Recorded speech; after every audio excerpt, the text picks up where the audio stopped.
আজকে সনাতনী সনাতনী হিন্দু হিন্দু করছে।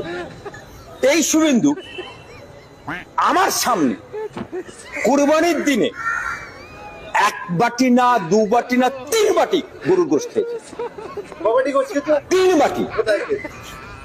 পশ্চিম মেদিনীপুরে শাহাবুদ্দিনের বাড়িতে, নাম বলে দিচ্ছি।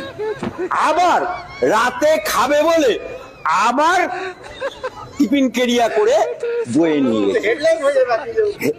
গেছে। আমি নাম বলে দিচ্ছি। শুভেন্দু হিম্মতটাকে আমার সামনে আজকে সনাতনী সনাতনী হিন্দু হিন্দু করছে।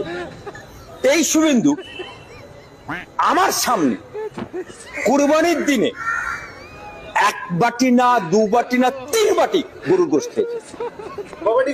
3 বাটি। পশ্চিম মেদিনীপুরে শাহাবুদ্দিনের বাড়িতে, নাম বলে দিচ্ছি। আবার রাতে খাবে বলে